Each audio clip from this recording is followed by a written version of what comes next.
Competitiveness, and a very warm welcome to this event, From Research to Global Impact, How Europe Can Win the Competitiveness Race. Now, anyone who follows EU public debate will know by now that this dilemma of how to restore the EU's competitive edge faced with aggressive global competition coming from many parts of the world is a really hot political issue at the moment. Europe is a bastion for innovation, for invention. Its startups, its universities, its research institutions continue to be major success stories and major assets. But we know that there is a problem when it comes to turning that into economic success stories and growth. So today we'll be honing in on this issue, asking how Europe can leverage innovation to drive growth, secure leadership in major critical sectors, and turn research into global market success. A note of thank you to the European Patent Office for supporting us on this event. And to open today, I'm very glad that we have a message provided by Enrico Letta, who is, of course, the former Italian Prime Minister, and perhaps today, most importantly, the author of a landmark 2024 report on how to deepen the single market, a report called Much More Than a Market. I'm sure you're all aware of that report. So here it is. Let's take a listen to Enrico Letta's welcoming message. I'm really very happy to share with you some thoughts about the future of the European single market. Very happy for many reasons. First reason is the fact that you are really the avant-garde, by definition, of the One Europe, One Market project. That is the project that the European Council accepted and stressed in the meeting of last Thursday and Friday. In the final conclusions, they accepted this proposal, and the proposal that we discussed in the informal retreat of the leaders in Aldenbiesen 1 month ago. One Europe, One Market. You are by definition the avant-garde for many reasons that you know better than I do. I would like to share one thought, that is the fact that this One Europe, One Market project is the project of the next years, is a project with which the European Union can be more integrated, can have a scale up, and can be simplified and being very fast in the application of rules and in the decision-making process.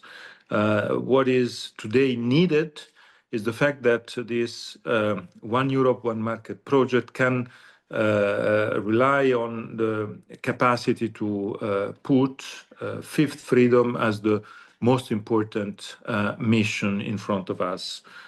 You know very well that the fifth freedom, so the freedom of based on innovation, based on research, skills, new technologies, is what we missed in the last years, in the last decades. And we missed it because the single market was created, was based on four freedoms: freedom of movement of goods, services, capitals, and people, and it was incomplete. Jacques Delors himself, at the end of his mandate, said in an interview that his most important regret was the lack of this fifth freedom. Today, in this One Europe, One Market, the fifth freedom plays a very important role. I decided to put the fifth freedom at the very core of the report, Much More Than a Market. And now this big boost that the European institutions, the Commission first, with also the project of EU Inch that the European Commission launched last week, on the basis of this 28 regime idea, and the project One Europe, One Market that was accepted and decided by the leaders in the last European Council. In this new perspective, you can play a fundamental role, and I'm sure that your contribution will be crucial, decisive, important to boost competitiveness and to make this One Europe, One Market the most successful project in this decade and the next decades at the European level. We need a more integrated Europe and more competitive Europe, a Europe where the fifth freedom can be really the big engine. I wish you all the best. Thank you very much.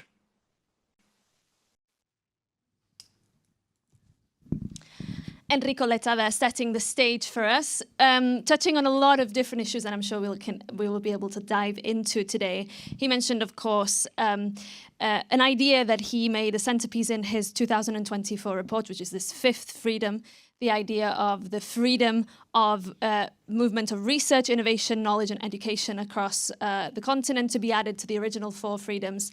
He also mentioned that very important decision or the presentation by the Commission last Thursday, I believe it was, of EU Inc., this new game-changing idea, some would say, to make it easier to establish a company across the EU, and that can happen in less than 48 hours for less than 100 euros, with no limit on share capital, and operate across the EU.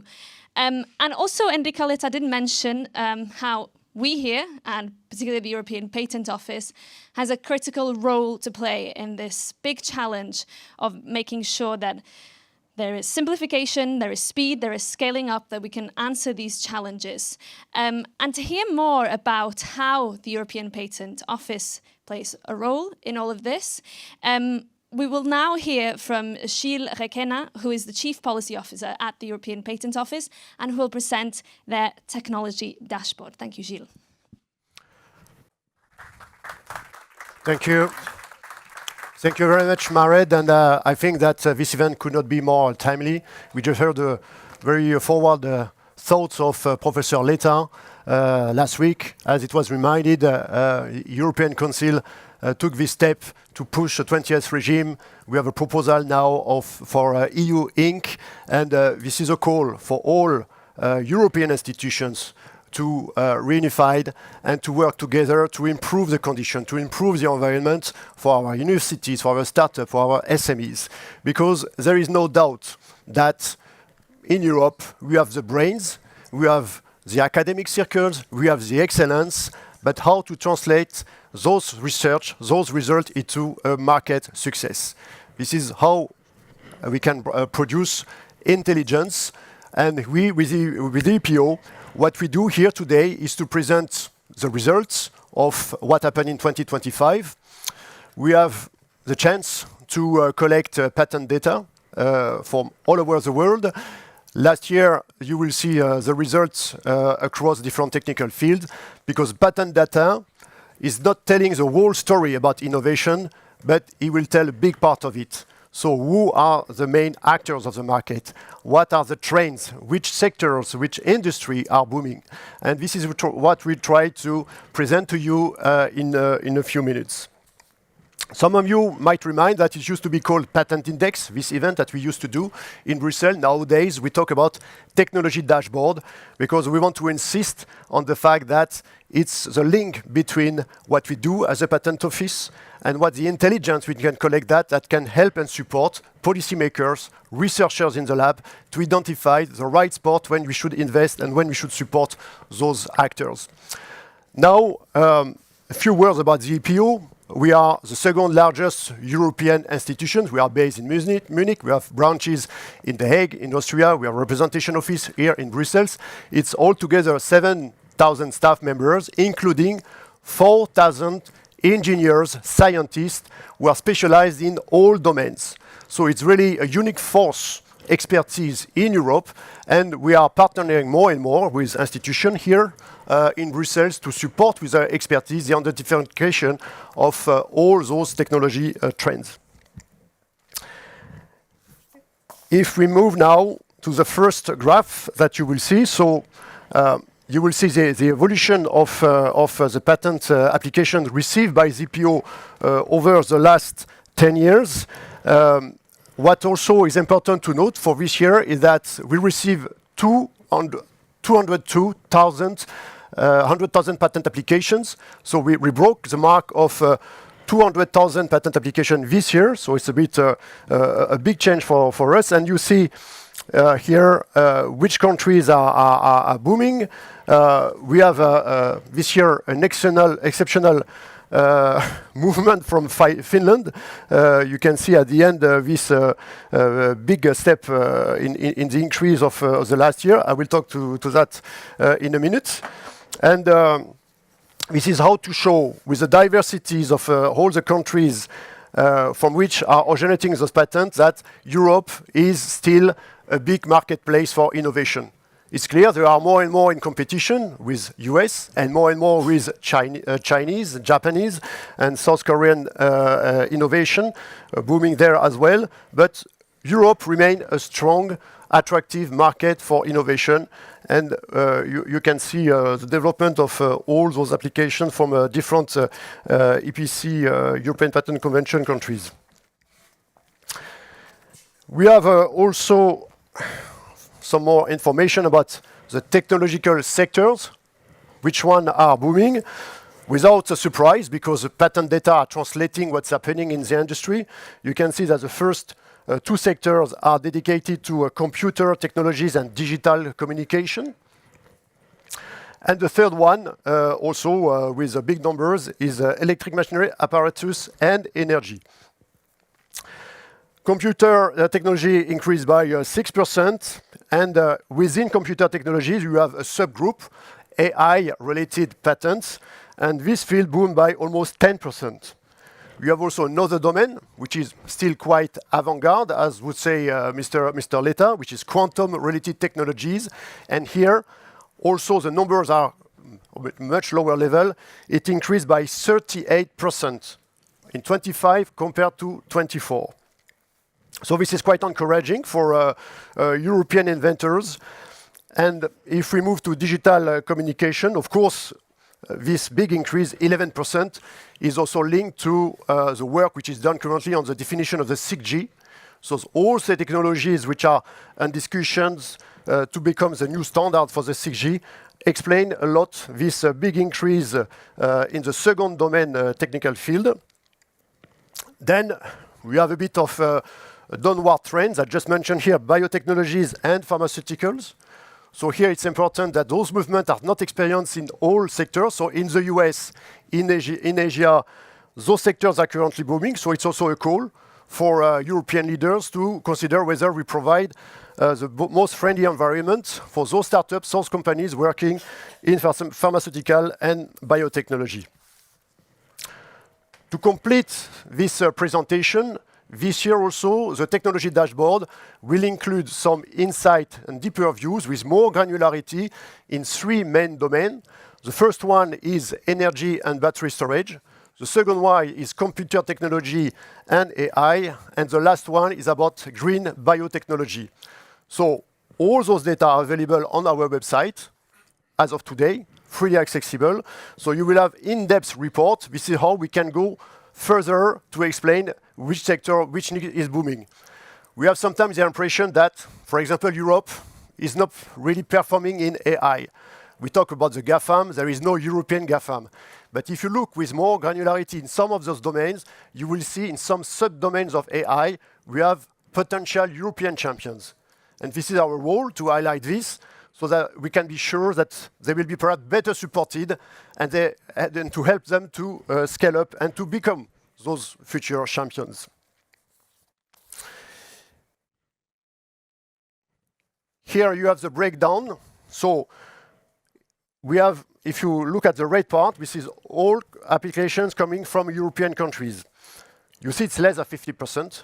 It means that most of the European patent applications received by the EPO are coming from outside Europe, 57%, and 43% coming from European countries. United States is number one, a bit less than 24%. Germany number two.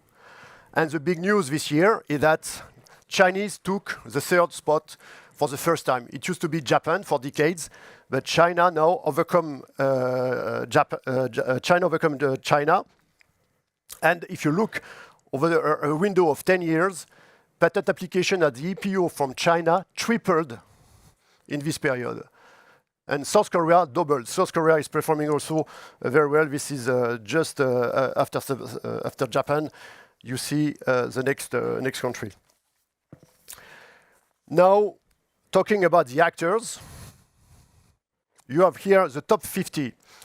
So the first companies, of course, are linked to the domains which I presented before, digital communication, computer technology. So number one, again, Samsung. followed by Huawei, LG, Qualcomm, Nokia, Siemens. We have 4 European companies in the top 10, which is, I think, a good resistance, knowing that the companies from Asia in particular are extremely active. I mentioned Nokia, a big increase this year, and taking the number 5th spot. And those actors, of course, reflects what we see in the industry. But also for you to know, you have a lot of SMEs applying at the European Patent Office. Altogether, we have something like 33% of what we call small business, but it covers SMEs, universities, micro entities, research institutions. And of course, it's extremely important for us to facilitate the life of those actors. Mr. Letta, in his introduction, called about fighting fragmentation, which is a big hurdle, of course, for scaling up the business here in Europe. We have launched in 2023, in June, the unitary patent.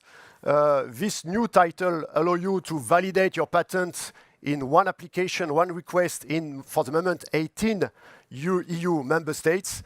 And it's a big reduction of costs, almost by 70–80%, depending on the angle you take. And what we observe is that this tool that was sought for especially SMEs and universities is really a big success.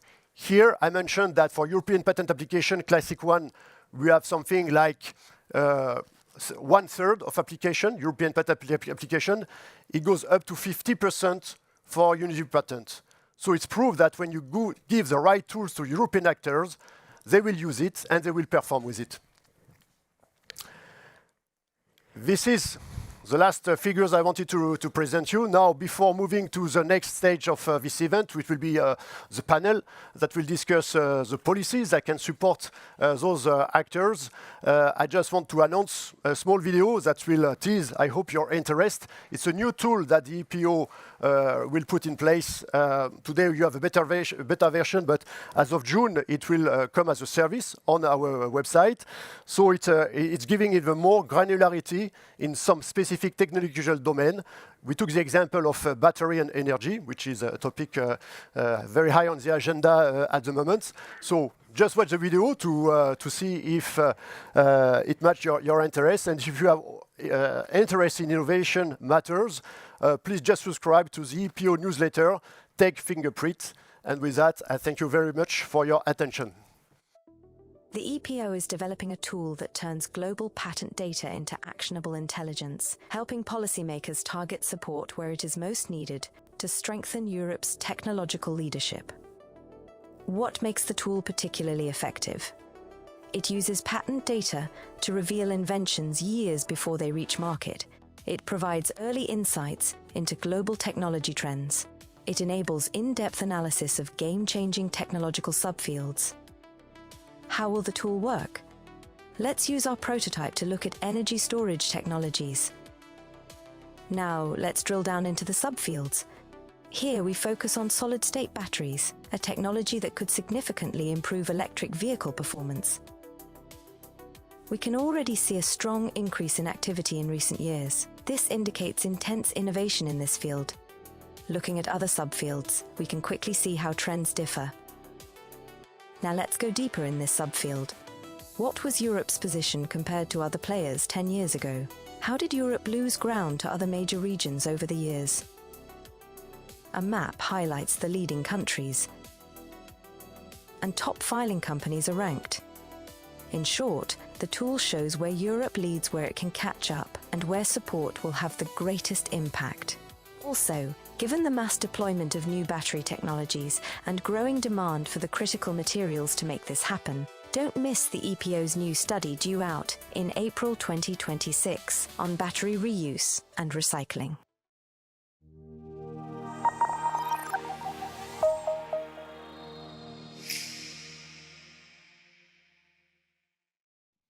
Thank you so much, Gilles, for that presentation, setting us up, of course, for the panel, which will come next. I know that we need a little bit of a change of furniture behind me before we can start. So do remember to stay up to date with all the EPO's work. As you saw there, providing us a really unique view and a very granular view of innovations as they are in the works before they come to the market.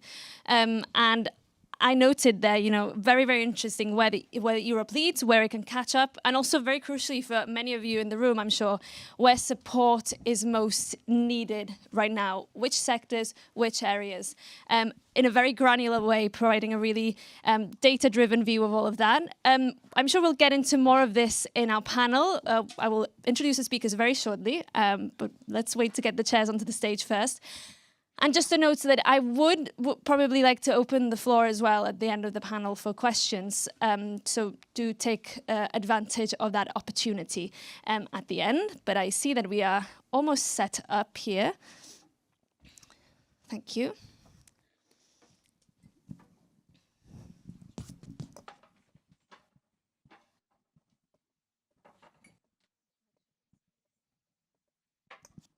So we have 4 guest speakers, and I'm very happy to be inviting them onto the stage now. We have the President of the European Patent Office, Antonio Campinos, Elvira Fortunato, who is a former Portuguese Minister of Science, Technology and Higher Education. Welcome. Emmanuel Gislin, CEO of Pulse Foundation, and Michael Schäfer, who is President of the Board at the European Innovation Council. Welcome to the 4 of you. Give them a round of applause.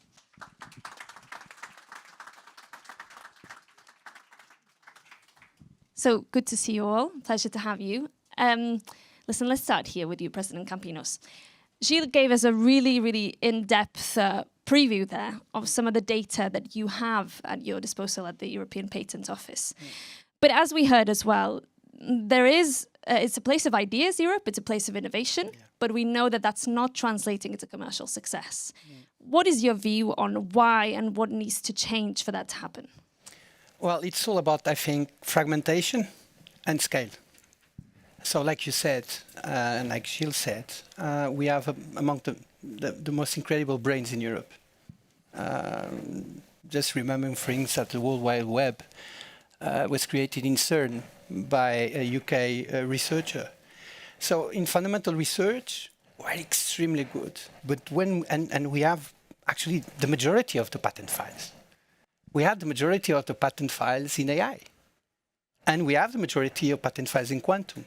But as this technology comes closer to be incorporated in a product to be launched in the market, suddenly you see a surge of applications of the Americans and of the Asians today. And then when you drill down, you understand, well, despite the fact that others are coming very close and have surpassed us, like Gilles was hinting, for instance, in computing system with biological models, which is basically trying to replicate through an IT system the functioning of the brain, we are in the lead. But when you look at video recognition, image recognition, and machine learning, we are behind. So it's to understand where we need to channel this fundamental research into development research and how we can support the incorporation of this technology in products that can be sold in the market. Because after all, innovation is that. Innovation is the reward of the inventions you make in producing new processes, new products, new technologies covered by patents. So we need to understand how this supply chain evolves over time. First, we need to reduce fragmentation. And again, we discussed about EU Inc. This comes with simplification of all the administrative burden that our companies face, all the different regimes that they need to apply for in order to scale and then to scale up. And then I think that the recent documents prepared by the Commission, all the work done by EIC, ISMEA, are going right in the good direction. Okay, I will pick up on many of the things you mentioned there in just a moment. I want to come to you now, Elvira, because I know you bring a very interesting perspective in the sense that you've worked in policy making as a minister, but also you are an inventor, you are an engineer.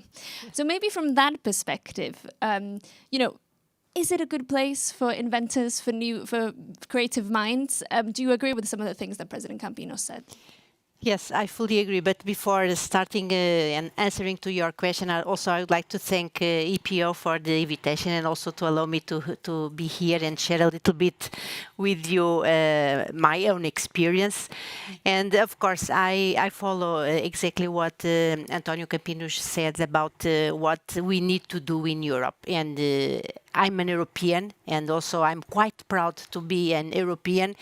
And in order to solve the problem that we are facing, I guess we don't need to have more diagnostics. We have this excellent report from Draghi. We have also these words from Letta. So I guess we have a lot the diagnostic, we have the diagnostic, and we need to work. We need to follow all the recommendations. And also, I guess it is quite important for all these innovation, for all these the growing of the competitiveness of Europe, we need to reinforce also science, and we need to give more power to this building on my left, because, for example, when Carlos Moedas was a commissioner for innovation and science, he set up a committee based on with 7 members from 7 scientists from all Europe, and this group is a high level group, and his idea was always to decide, not only his but all the other commissioners on the different tasks, to decide based on science evidence. Also, this is quite important, especially for politicians. And science is so important, and science has all the answers we need. So sometimes it's more difficult for us or for the politicians to follow what science tell us. So I guess also this presentation from EPO, this dashboard with the figures, it is quite important to have data, to have figures. Also for the future, for example, also I work a lot on research. I have patents, national patents with companies, also with Samsung. We are quite proud that some of the new our discoveries are already implemented with us in the new generation for displays. But it's quite important, even for me as a researcher or for the new generations, to have data, and also this data could tell us where are some points or some areas where we can invest, where we can perform research, because we cannot be excellent in all the areas. So we have now the artificial intelligence, and this will boom us for a lot, but not only us, but all the world, because some of these discrepancies or these gaps between different countries are not so high as it was in the past, because we can access to all these platforms in a more democratic way. And we need to work. And again, my congratulations to this dashboard from EPO that can tell us exactly in which areas we need to go.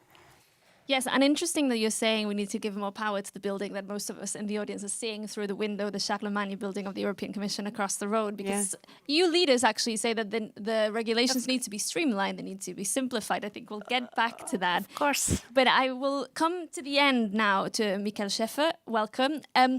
You know, as the President Campinos was saying, when a European startup, a big idea becomes a big bet, usually they have to leave, they have to go across the Atlantic to the US. Is it a question of mainly the lack of venture capital? And what is the European Innovation Council doing to change that? Well, first, to be slightly more dramatic, the problem is not leaving to the US. About 6% of startups leave to the US. The majority of them vegetate. So they stay in Europe, they become engineering offices, they help others, but they don't grow into, let's say, self-supporting companies. So let's focus, let's say, on them and not, let's say, on those departing. Because that's maybe a signal, but it's not, let's say, the most fundamental one. Indeed, the big problem was, let's say, a lack of transfer of research into innovation. So about 100 universities do very well in Europe, 400 do not very well. So that was the initial problem. That is on the way to be solved, but also in a very diverse pattern. To take Portugal, some universities in Portugal do very well, and also some do very badly, even well-known ones. But that landscape is moving. What is really the problem now is the lack of scaling up abilities, and scaling up is not something regional. That's really something that requires a European market, European patterns of cooperation. And what I always like in the slides of the EPO, for example, if you look at quantum, quantum is a European sector. Yeah. If a Finnish company applies for us, they get a letter of recommendation from their French supplier and the German client. Medical is still highly fragmented. So we still have too much fragmentation, and we also have too much logics of keeping the fragmentation alive. Often because regional clusters are important. Yeah, regional clusters are important to get the basis, but not to get the scaling up. And the final problem is that it takes between 16 and 30 years to move from TRL 1, from fundamental knowledge, to, let's say, something that you can buy in the Carrefour. And if the Commission and also the Member States change priorities every 6 months, yeah, that's fine. But it takes always 16 to 29 years to develop the technology. So Europe also needs to be, let's say, more dedicated to a number of choices and stick to them. Because we have too often, let's say, started something and then, there's something else passing by and that's more fashionable and we shift to that. So perseverance is also important. And in that perseverance, it's also important to have the right institutional tools. And the 28 regime is a good start for having one of those tools. Yes, exactly. Interesting how you say that Europe needs to stick to one idea. I wonder if the political system is actually compatible with that and the changes that we're always saying all the time. I'm going to come to you, Emmanuel. I know you work directly with entrepreneurs and your foundation is really dedicated to supporting them. So when you look at those entrepreneurs, and particularly the youngest ones, are you hopeful for their future in Europe? There is no other way, is there? We cannot afford not to be hopeful. Now, indeed, I'm talking from a more entrepreneurial point of view, and I would second what you said about the fact that we know where the problem lies, right? So now let's be more entrepreneurial about it. Let's try to find accurate solutions about them. The valley of death has been a reality for quite a while now. It's not that we don't know that the valley of death exists. And how do we bridge that one? I think the first question that I always ask myself when I see young PhD, young researchers in universities is how many of them are actually willing to take this entrepreneurial journey, which is altogether, let alone the patent and the research behind the entrepreneurial journey as such is a challenge. So you need to want to take it. And too few are willing to take it. So how do we make sure that the PhD, the researcher, are actually fueled with the will and with the ambitions and with the potential and the possibilities that a career as an entrepreneur will grant them? First thing. Second thing, for those who decide that they actually want to go further with the technology, where to start? There is no, depending on where you are in Europe, but there is still a very high lack of proof of concept funds. You don't find fund for proof of concept. So who is actually going to grant that? How do you get it, So, and then you go there and then your journey starts. But then when it's a question of scaling, really scaling and making sure that the technology actually remains in Europe, because lots of researchers are truly, truly fond of European sovereignty about their technology. How do we make sure that we're not going to sell and brag with the US or with big funds from the abroad and make sure that we as Europeans will invest in them and we will be there along the way with them. So it's like a question of posture as well. If the young entrepreneurs understand that Europe is actually working with them from the beginning, from the proof of concept and all the way up, there is no way that they will stop having faith in their capacity to actually change the world. I'll come back here because that's a very interesting point, and we have mentioned EU Inc. as a major step forward in trying to tackle this problem that you mentioned of fragmentation. And we heard from Enrico Letta as well, this fifth freedom. We know the diagnosis, but we've known this for quite a long time as well. You know, 2024, Draghi report, Letta report, we've been talking about it for a long time. Why isn't, you know, we heard the EU-Inc. last week, but is it coming too late? Have we lost a critical window of time? And are you confident that the authorities here, the EU authorities, will now accelerate? Let me just give you an example. My example is based on the idea that time is accelerating. So in the 12 months of a year, actually, we have much more time than we used to have. And things are happening much more quickly. The first resolution taken by the Council of Europe, not the one there, the Strasbourg one. It was, I think, a Senator French, Kim Longchamp.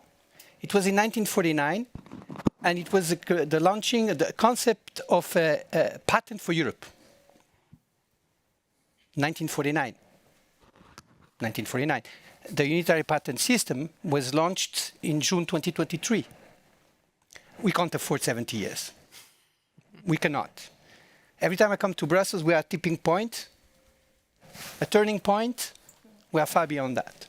I just read this weekend the five next years of the Chinese plan, the quinquennial plan. They have, I mean, what they have written, the direction they've taken there, it's simple. They say there are 16 high-value patent applications for 10,000 Chinese or residents in China. By 2030, we want to have 22. We are at close to 4% of R&D investment. We want to be at 7. So that's the measure of the time we have now and the time to act. And I think this granularity allows us, with less amount of money to invest compared to the Chinese or compared to the Americans, to have more impact. That's what I think. There's also the issue, of course, that Europe is seen as a regulatory powerhouse, not always in the positive sense. And one of the things that, as I mentioned earlier, that EU leaders agree on, Elvira, is the need to simplify now. Actually, not just to simplify, but to undo some regulations. Is that a sign that there has been over-regulation in recent years, in recent decades? Is that going to help? Do we need a real change in the mindset of how the regulatory machine here works to help startups, especially in SMEs? I fully agree. And also what was mentioned before, it is also related to the single market. We cannot stay with 27 different regulations. Yes. So we have all these examples, and I guess we need to change. Otherwise, we will not die, but we will be... Slow agony of Mario. Yes. Also, I would like to mention something that, when I was minister, because I need to talk a little about science and the importance of science. We cannot have innovation if we don't have science, because this is the value chain. For example, when I was a minister, one of the things, and following a little bit what was mentioned also earlier, we need to bridge, to avoid the gap between what we are doing at universities and what the industries they need. Of course, fundamental research is quite important, no doubts. But for example, when I was at the ministry, one of the things that I implement is that in Portugal we have a foundation, the National Research Foundation, that gives grants for PhDs, and I decided that 1/3 of these grants must be at a non-academic environment with companies. Of course, there is always a supervisor at the university, but the topic of the PhD must be related to the companies, to the industries, because otherwise we can have a lot of brilliant students, but also they don't stay in Portugal, or even they don't stay in Europe. They go outside Europe, and in a way to diminish the bridge between what we are doing at universities and the companies, we need to have these common topics between universities and companies. And also the PhD students, in that way, they work like ambassadors. Because also, for example, in Portugal, in some cases, in the industries, they don't realize it. They don't know what we have inside universities, the scientific infrastructures, excellent infrastructures that we have. Because the communication is always a problem, not only in Portugal but also in Europe. This is one of the things that I guess is quite important to avoid this gap between universities and the industries. And another thing that is, in my opinion, very well done by Europe is the European Research Council that supports these grants in all the areas, and also they have some grants from proof of concept, because some of the work, and after the grant we have something to go outside and to show, and also the ERC promotes and gives grants for proof of concepts. So I guess this is one of the best programs, not in Europe, in the world, the ERC program. And also this, the way how it appears, it was because we want to keep talent, to retain talent in Europe, but also to attract talent to Europe. So this is one of the very good initiatives that we have in place, and with a very good result. So we need to apply. This is why also I implemented the ERC Portugal, because we must make similar things. When something is running well, we must implement the same thing in each of the 27. We don't need to invent the wheel. It was invented lots of years ago. Yeah, I want to shift a little bit to go back to something that's come up, which is, these big emerging tech sectors, quantum, we've mentioned AI as well. Emanuela, I know you work with entrepreneurs that are focused on AI.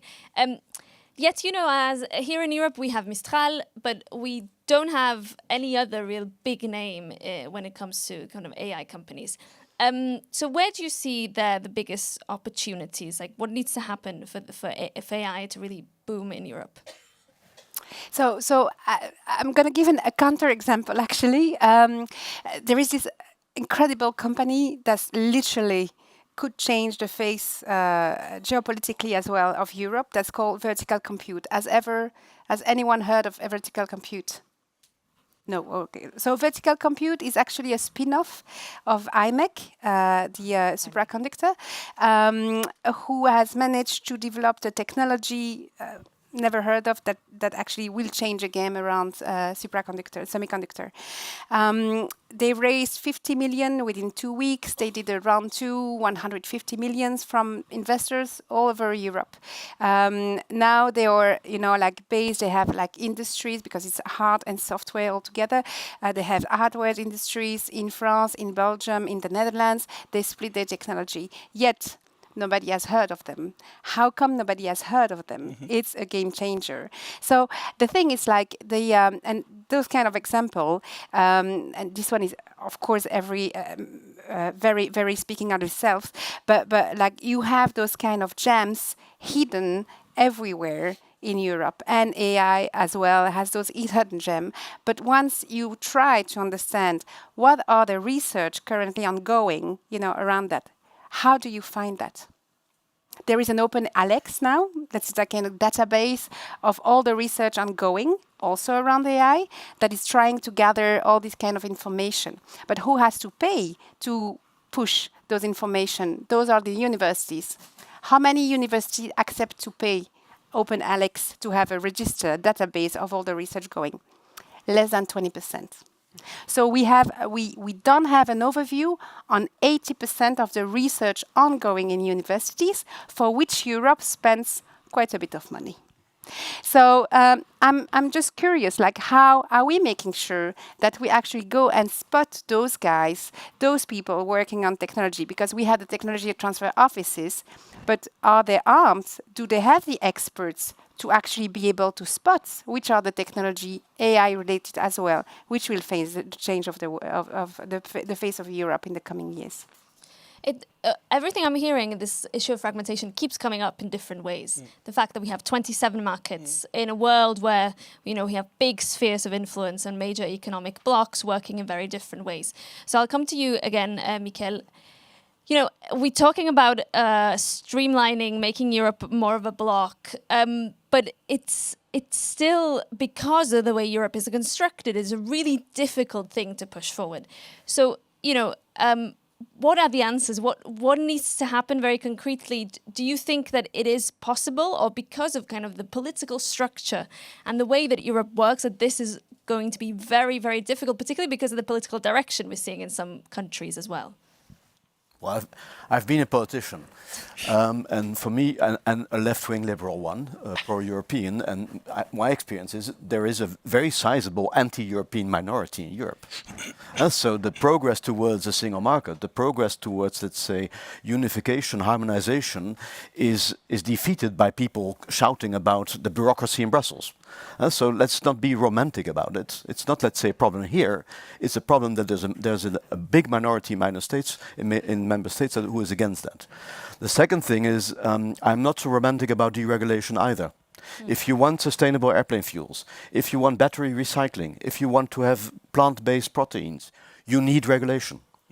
So the current deregulation might also kill a whole generation of startups that were at the moment of scaling up, provided the right regulatory context would be there. I often make the joke, if you deregulate, Shell wins, petrol wins. And so we have to have a more careful debate about that.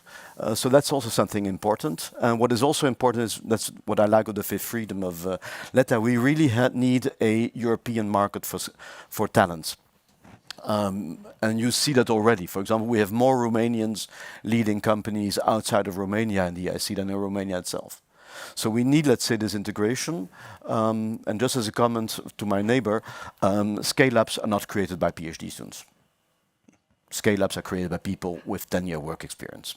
And so they have a PhD, but they have worked in companies, they have seen the difficulties of doing things and experienced their startup. So that's also a group that we have to foster, not only the students, but also those who are really able to scale up. I just want to ask you about the point you made about the talent moving across borders, the Romanians away from home, building very successful companies. Isn't that also a reflection of something that's not really working, in the sense that depending on where you are in Europe, you don't have the right infrastructure support to actually make something work? So isn't that also a story of not so much of success?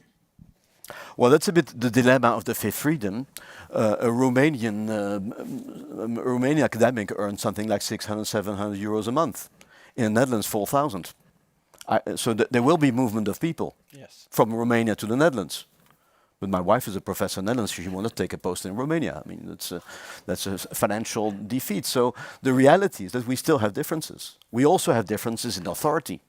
And some university systems are very democratic and young staff have a lot to say. And some, you have still the professor, 67 years of age, who is still the boss and doesn't allow any initiative from below. So that's why you see differences in universities doing well and those who are doing badly. And so what Europe is also is this place of competition, of jealousy, of basically discovering that, oh, my neighbor is doing well, what can I learn from them? Do you agree with what Michele just said about deregulation and the way it provides uncertainty maybe for businesses that are, or enterprises that are really scaling up because of some of the regulation that's been passed in recent years? No, I totally agree with what we said. But what I don't think it's necessary is to keep 27 tax system as regard the creation of a technological startup, 27 system on for a company, a registration. We can deregulate what really relates to bureaucracy. And bureaucracy that hinders innovation. Of course, regulation, biotechnology, regulating the new molecule, of course, yes, I totally agree, but there's still, I think it has been estimated by the European Parliament, the non-completion of the internal market do not allow our companies to generate approximately 800 billion euros. 700 to 800 billion. It rings a bell, this number, 800 billion euros? It's the amount of money before the military aggression of Russia. I don't still know if it is the right term. It's the money needed to complete the internal market. It's true, you're right. We should focus on those startups who decided to stay in Europe, even though they are listed, or they decided to be listed in NASDAQ. But even in the last 10 years, these startups that became unicorns in the US, their market value, it's 700, 800 billion euros. Still, when you look at the stock exchanges in the US, the value of NASDAQ, S&P 500, the Dow Jones is 150% of the American GDP. The value of all our stock exchanges in Europe, which is more than 27, by the way, more than 27, is 45% of EU GDP. I continue. The American GDP is more or less 32 trillion US dollars. The GDP of France is between 5 and 6. Germany is closer to 6. So we need scale. We need scale to access to finance.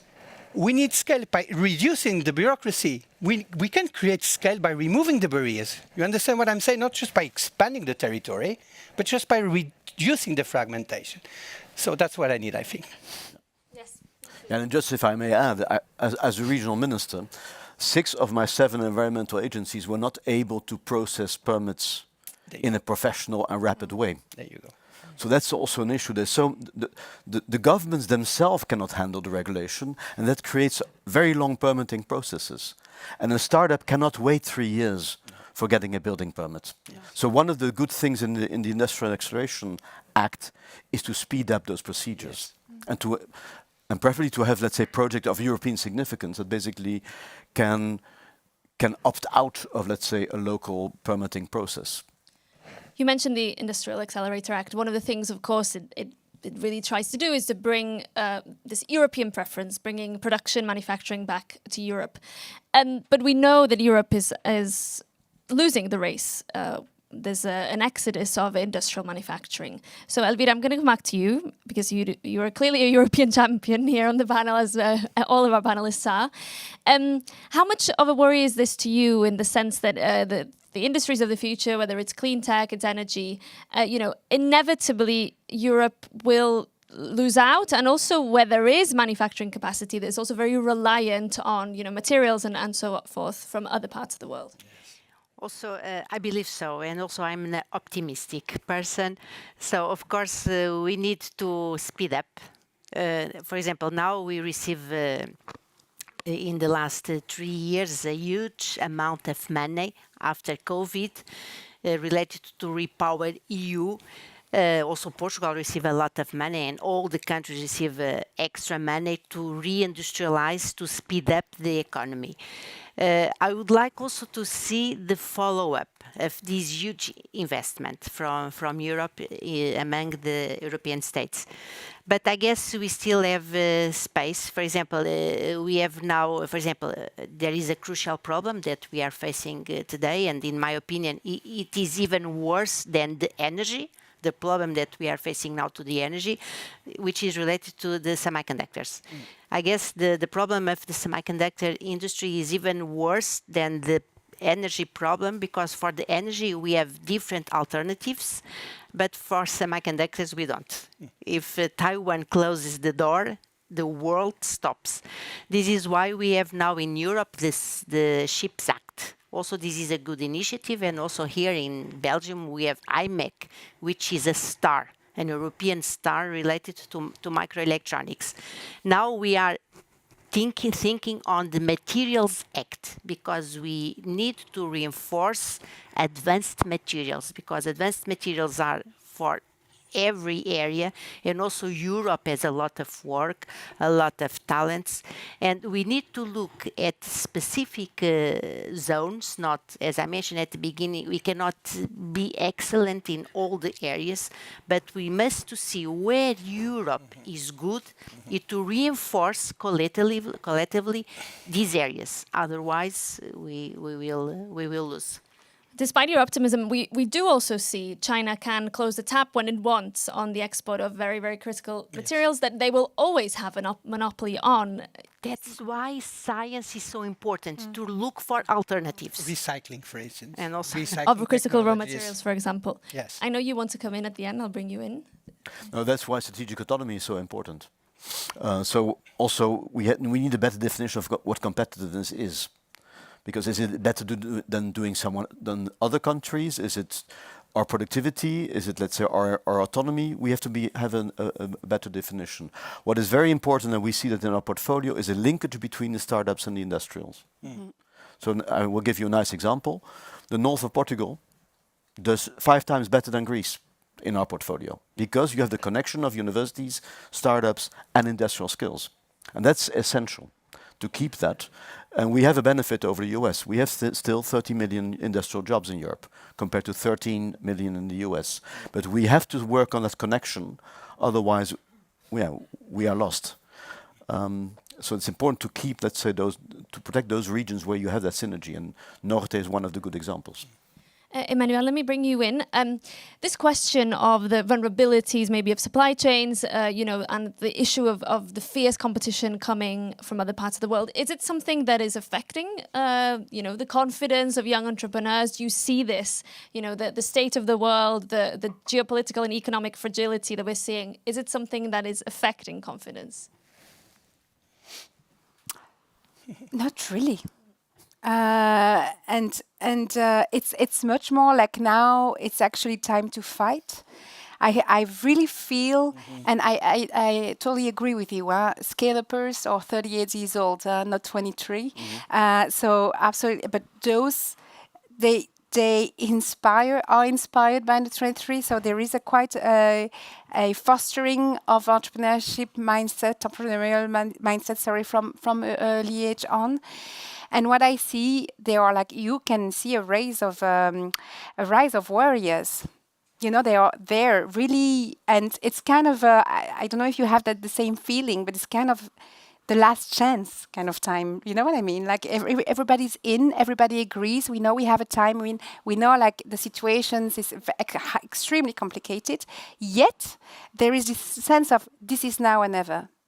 And I think that if, we all parties can build up on that momentum to actually literally build bridges and not just diagnoses, but bridges, I think that will be a major change. Of course, EU Wing is a very good example of something very swift and smooth that can be implemented. But I think from the ground, swift and smooth, in the spirit. But I think that from the ground altogether, how can we foster better relationship from the start between European institutions and universities? How can we build that up with private investors and European funds from the beginning, from early stage?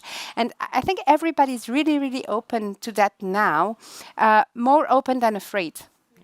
We've heard now from various panelists that this is about maybe defining what competitiveness means. Europe cannot win everywhere. Maybe we need to really define the areas. Do you agree with that, Antonio? And maybe are we seeing from maybe the technology dashboard we saw from Gilles where those areas could be, where Europe can win? I mean, normally I say that we lost many battles already, and that has been portrayed by the GAFAM, by Gilles. Although we have a lot of small, medium players, the latest you just told me, so I'm going to dig on the vertical compute. Yeah. But I think that the battle we cannot lose is the quantum. If we lose that one, as we say in Spanish, although I'm Portuguese, se acabó. Se acabó.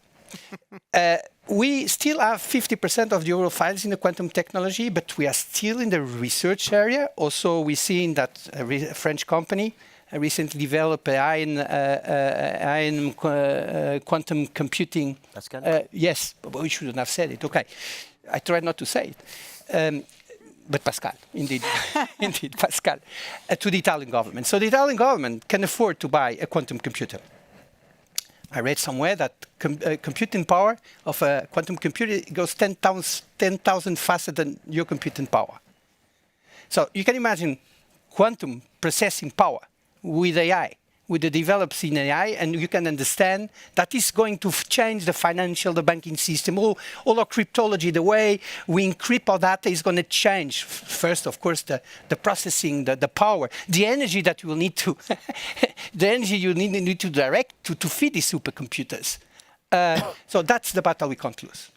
We have 50% of the files. We're still in fundamental research. We're coming from development research. That's what we want to show, by the way, with the cartographies in the future. And Gilles shown the battery, because it's a mature technology. Although it's continue to be developed, it's an established technology compared to quantum. So we need to make sure that as quantum reaches the point where it can be integrated in products, meaning your telephone, meaning your iPad, meaning whatever IT system you're using, that we are not overtaken again by the US and the Asian. So if I would say we need to really concentrate in, apart from, of course, computing, digital communication, biotech, pharma, we're losing ground in pharma. That's very worrying, by the way. Very worrying, very worrying. I think that our pharma company needs a little bit more oxygen in the present and in the very near future. But I would say that's the battle you don't want to lose. I want to say just two things. First, to you, madam. We have 370 million documents. And it's against these documents that we see if a technology which is filed to us is new as an inventive step and can apply in industry. Now, the non-patent literature that we have access to is 200 million documents.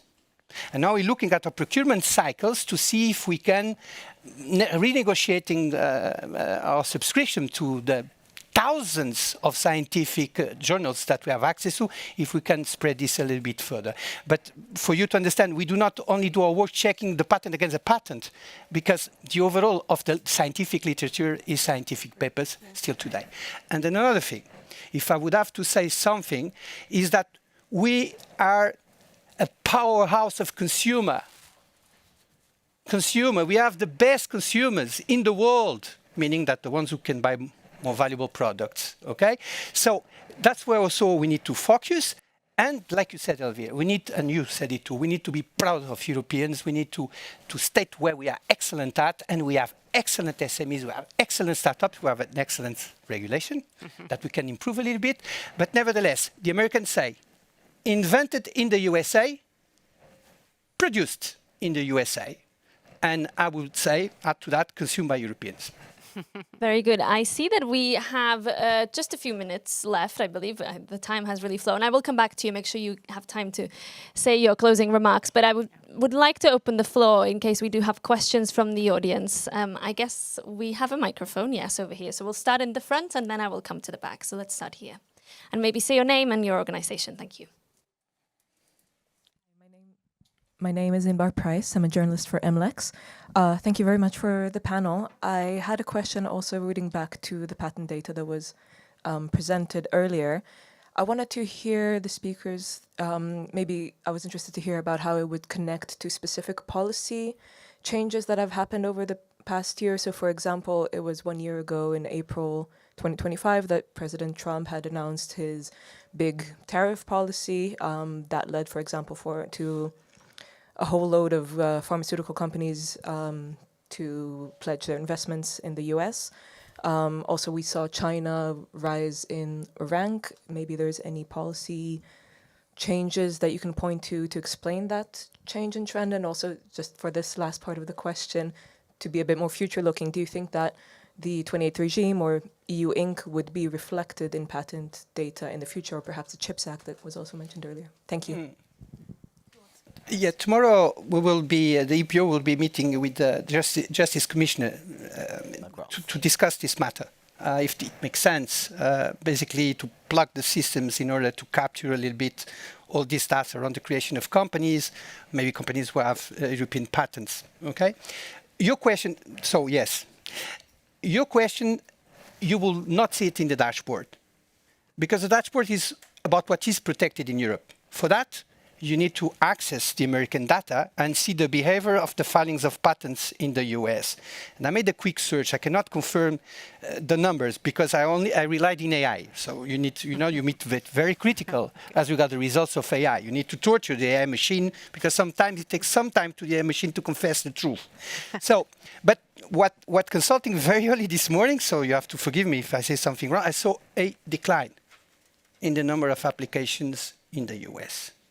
But again, not in every technical field. I was discussing this with Gilles. I saw, for instance, that the recycling technologies, the ones that for Europe are absolutely fundamental, because 60% of the rare materials that produce a permanent magnet that are in all high-tech are from China. 90% of what is manufactured as permanent magnets come from China. So this area is booming in the US. So we should have a look too. So yes, all the chips, all the all the magnets that are in the different products are incorporate the technology. We have to because it's only the circular economy that is going to move us away from dependency. I just remind, it takes 16 to 29 years to move from TRL1 to TRL10, which means that basically each jump takes about 2 to 3 years. Yes. So a regulation only has impact Yes. 5, 6 years after it's adopted. So politicians need to have more patience, and journalists as well. That's excellent. Thank you for the question. I think we have one here, and I have seen hands at the back. Thank you. Oh, thank you. My name is Gölin Carina Christiansen, representing Northern Sweden. I have a question on the taxonomy. I have still to find a person on any level that really understands it. Yes. Even on the commission level, sometimes we get have your say offers, and we don't even understand what we have to say anything about. We just do not understand it. So the question that you brought up here, like undo or simplify, or what do the panel think about the taxonomy? Okay, let's see if we can have a simple definition of taxonomy. Yes, I can give a very simple definition. The product that you've seen, and in June you will see that we will go very fast in expanding the cartographies and the granularity that our researcher needs to continue to advance research and our policymakers need in order to capture better the legal framework. In our complex jargon is translated into 240,000 classes and subclasses where a technology can be identified. That's why it would take months to produce these. But now with AI and with machine learning, and we can produce that faster. Now it's a matter of, I don't know if hours, it will kill me if I say hours, so days or weeks, choose days. Okay, a matter of days we can translate all this complex information in a language that you will be more able to understand if you are a researcher, if you are an entrepreneur, if you are a journalist, if you are a policymaker. So this capacity that we have now technology-wise to translate very complex data, very complex bytes or bits? Bytes? Bits into something which is understandable, sizable, that talks to you. It's exactly what we are doing now, reducing the complexity. Okay, I'm going to go. Yeah, we have a few hands. Not so much time, but I'm trying to get to everyone. Maybe, there's 2 in the back, so any one of you who wants to go first. 3. Okay, thank you very much. My name is Oscar Pratt. We've been speaking a lot about China. I myself was living for 18 years in China, representing German industry over there through Messe Stuttgart. And maybe we can learn from China. At the time in the 80s, through Deng Xiaoping, it doesn't matter if it's a black cat or a white cat. What matters is that it functions. So it's a great degree of pragmatism. I believe that it's not just a strategic planning of China. That's definitely a thing that we need to stick to a particular line in Europe. But we could also consider their role in creating special development zones. In other words, areas where you can sandbox and test new jurisdictions, new legal frameworks. At the regional level, for example, there could be a new, instead of being so shy with our 28th regime, why don't we just go for Delaware and create special development zones in Europe where we have a Delaware regime, the gold standard of startups? Food for thought. Elvira. Yes, also one of my final remarks was precisely to talk a little bit about China. Why China is in the position they have now? Why? What is the reason? Of course, we know, or I know part of the reason. For example, if you remember the Lamy report some years ago didn't mention China. The Draghi report makes a comparison between China, Europe, and the United States. Mm-hmm. And in a couple less than 10 years.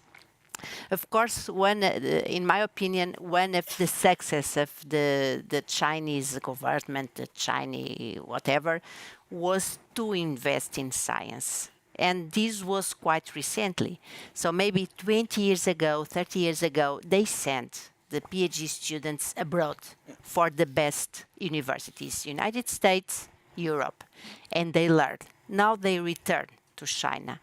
And I know because I visit China often. Next week I will go and I will spend 2 weeks in China.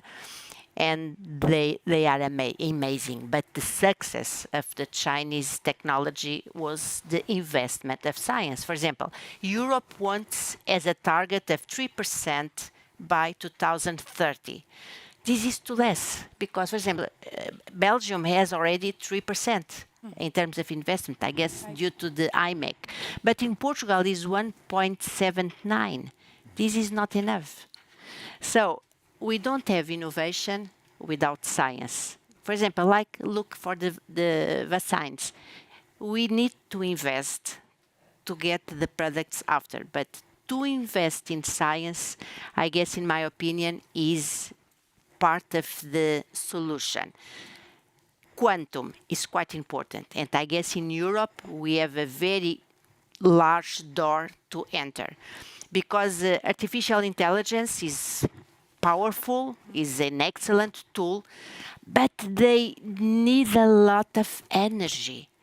For example, I cannot accept that the big companies are reactivating nuclear plants because the energy we have, it's not enough.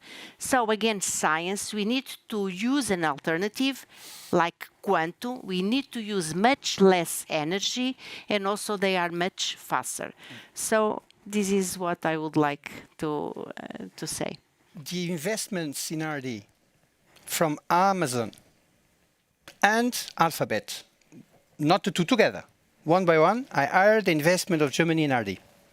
No. Oh, I hired the investment in R&D of France, or Italy, Netherlands. These are options. This is reality. These are options. Can I just add to the point of the sandboxes, that it made the sandboxes that have been implemented in Europe, not only energy, but like financial sandboxes, mobility sandboxes, they've all had amazing return on their field. Financial boxes, sandboxes in the UK, like a huge stream of capital inflow, yes. Huge stream of talents, yes.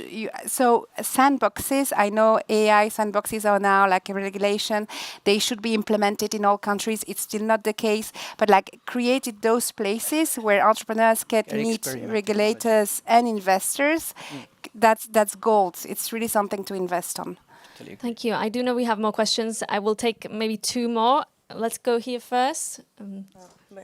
Yeah. Sorry. Yes, and then I'll come here. And yeah, let's try and keep the answers brief. Thank you. Esther Davanzo from France Digital. My question is about how to recognize patents all across Europe. You have been talking about a truly single market, and I guess we can all agree that this is the needle we need to crack in order to operate in Europe. I think the EU Inc. proposal goes in the right direction, because it is also a regulation.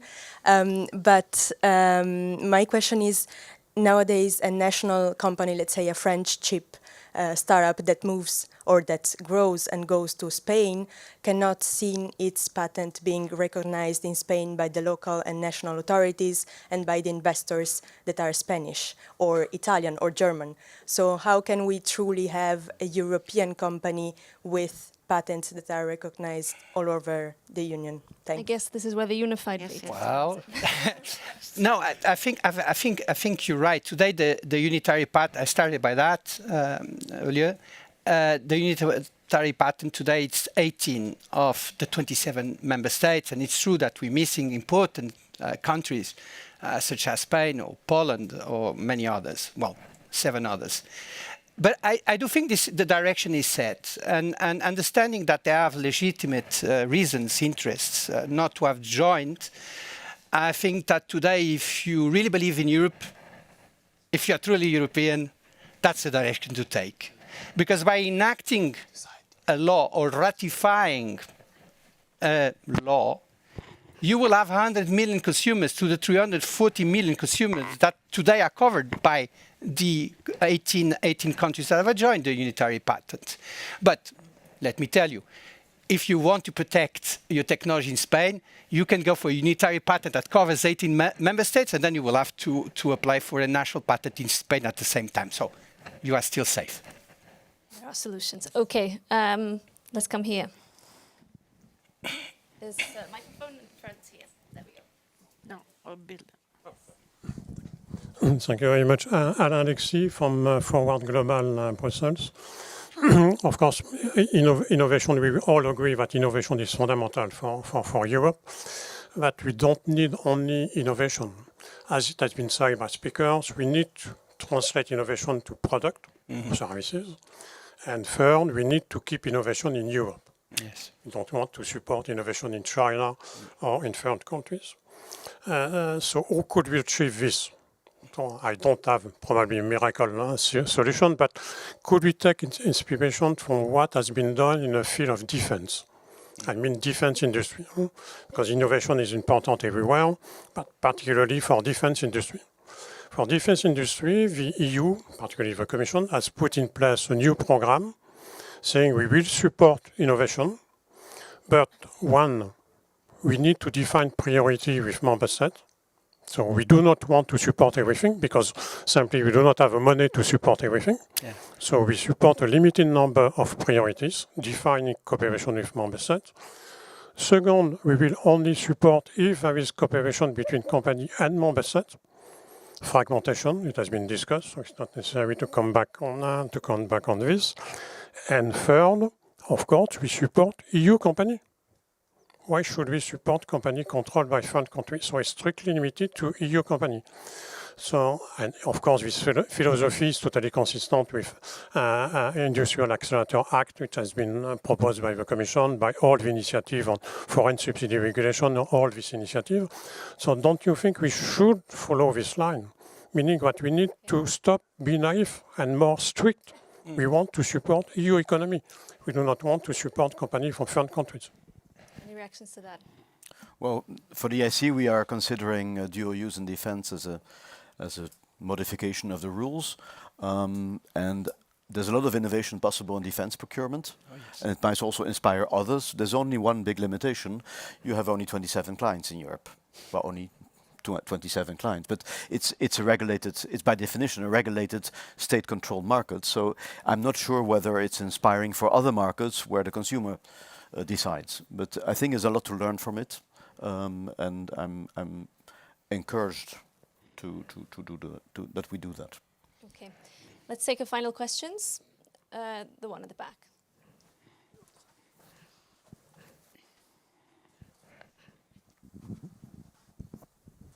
I'm Sebastian Camacho from Brussels Morning Newspaper. You mentioned the importance of quantum and how it's a battle we really can't lose, citing how maybe potentially we've already lost the battle with AI. And I think one of the big reasons why the US is doing so well with AI is because of contracts, government contracts, funding from the government for those AI companies, right? And I wanted to ask, do you think that Europe should take that approach with quantum computing, in state-sponsored, state-funded projects or state-funding current startups and entrepreneurial ventures? That's a very good question. I mean, if you look, I mean, we set a target of the 3% in R&D investment like 20 years ago. And well, in Europe we had 2.2, 2.3, and the Americans had 3.5. But I think what's more interesting is the number I just gave. When I explain that Amazon alone invests more in R&D than Germany, which is the biggest investor in R&D in Europe, and is bigger than France, and bigger than UK, and bigger than Italy, and this is true also for Google, Alphabet, I think. So it's difficult to compete. They have the scale. We need the scale. We organize an internal market looking inside of us, and we have a perfect internal market. Perfect competition laws, competition regulation, but they were designed for operated inside the internal market. They were not designed for a global competition. And that's what we are understanding now, I think. We need giants. Because the giants, if they can invest more than Germany and UK, we need giants, we need scale. Yeah. It's very simple and complicated. I would like to add something related to what was mentioned by this gentleman, related to defense. Maybe this is also a good opportunity because some, and of the technologies that we are developing are for dual use. So this is also, I guess, a good opportunity for improving and investing in much more technology. Well, just as a consolation, the use of AI is much higher in Europe than in the US. And the productivity impact of AI is in the user, not on the developing of it. So to nuance it, the other thing is that what we see in our portfolio, we have a very strong AI in health, so a more specialized AI portfolio. We have lost the large language models. Maybe we can re-win it. But let's say in medical AI and industrial AI, we have a relatively strong position in Europe. Yes. Okay. I think I'm going to have to close the floor for questions there, but I think you can try and come up to the speakers if there's anything you do want to ask at the end of the event. Very briefly, any closing remarks? I think we've heard quite equally from all of you, but very finally, any closing remarks from any of you? Keep investing in science. This is my message. Yes, very clear. Anyone else? Work together, bridge together, entrepreneurs, European institutions, stop looking at each other like you're different. We're all in the same shit. Yeah. The same? Shit. Oh. Well, we have to remain persistent in removing barriers for startups and scale-ups. Although barriers can be keeping regulation. President Campinos? Invented in Europe, produced in Europe, and consumed globally. Very good. Thank you so much, our four panelists. Thank you also to you for your very inquisitive questions. I think now, I haven't lost where I am, but I think that brings our event to an end. Do remember that you can stay around, talk to the representative from the EPO if you wish, and there will be some refreshments and a networking lunch. Just a note of thank you to our partners, the European Patent Office, for making this event possible, and thank you all for joining us. And thank you to our anchor. Thank you.